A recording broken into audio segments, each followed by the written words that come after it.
Tervehdys, täällä on Kristian Valtanen ja eli valuuttakauppa.comin treidaaja. Nyt on 16. huhtikuuta ja kello on siinä 8:30 illalla. Ja tässä ollaan pari päivää seurattu aika tiiviisti dollarin kehitystä ja nyt näyttää, että se lähtee tulemaan alas ihan kivasti, mikäli merkit pitää paikkaansa. Mä löydän täältä oikein nappulan tosta. Eikä tässä oli pitkä aikaa kehittynyt tämmönen trendi. Elikkä se kävi ton vihreän tukiviivan luona 3 kertaa ja palasi aina tonne 1,59 tuntumaan.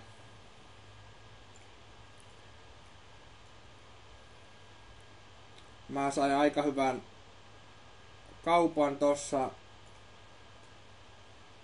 viikonlopun jälkeen.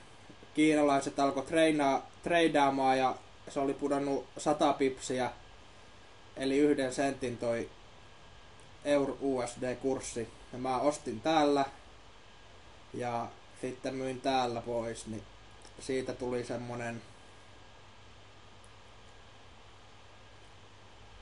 139 pipsiä.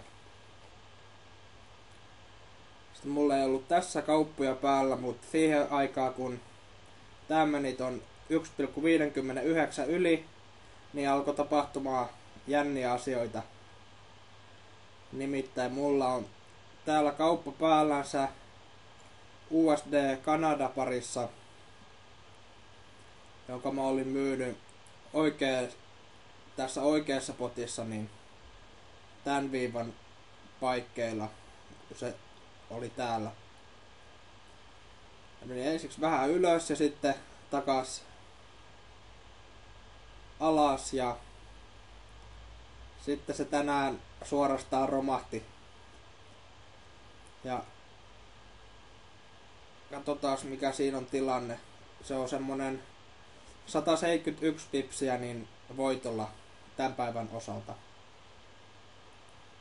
Ja työ on palkittu ihan hyvin. Ei mulla tällä kertaa oikeastaan muuta, mutta käy katsomassa aina täällä valuuttakauppa.com-sivustolla.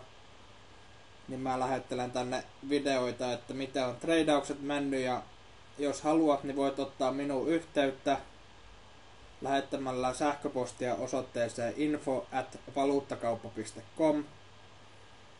Niin me sitten otetaan yhteyttä ja keskustellaan, josko päästäisiin yhteistuumi sijoittelemaan. Kiitoksia paljon katselusta.